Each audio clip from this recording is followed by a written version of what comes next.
Hello and welcome to another edition of Ask Cheeky. I'm Isaiah Henkel with Cheeky Scientist, and today we got a great question from Raul.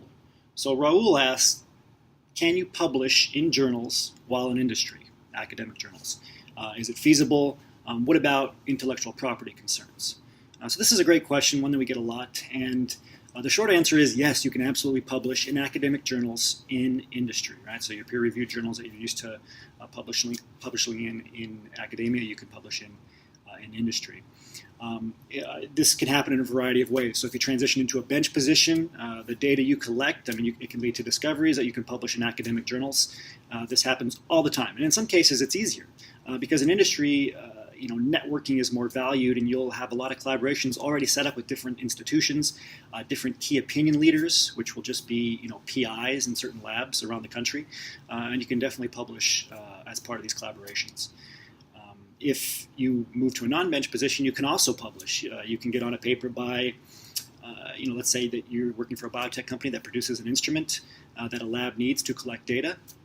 They can use that instrument to collect data. You could be a liaison of sorts, going on site to help them use this instrument, right? We see this in application scientist roles. We even see this in technical sales roles, and you can get yourself on a paper that way. So again, yes, you can absolutely publish.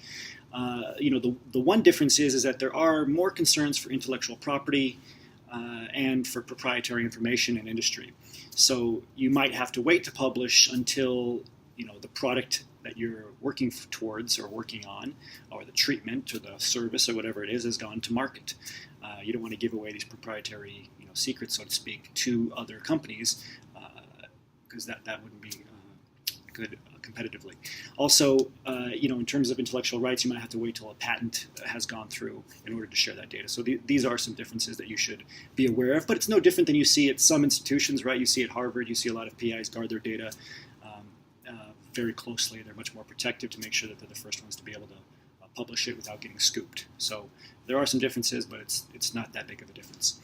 Finally, one word of caution: do not go to an interview expressing this big concern that you have to publish in academic journals. One question every PhD is going to get on their interviews is, why are you leaving academia? Right? They want to make sure that you're 100% committed to transitioning into industry. Right? So you want to show that confidence and make it seem, whether or not it's completely true or you've decided like you're ready for industry forever, you're committed to it. So don't go in there asking a bunch of questions, showing concerns about academic publishing, because it's not a priority in industry the same way that it is in academia. Right? Obviously, working on the products, the treatments, doing your job and the role that you're trying to get into, that's priority number one in industry, and that's what you want to show being your priority when you're on an interview. Okay, so until next time, remember your value as a PhD and start thinking and acting like a successful industry professional.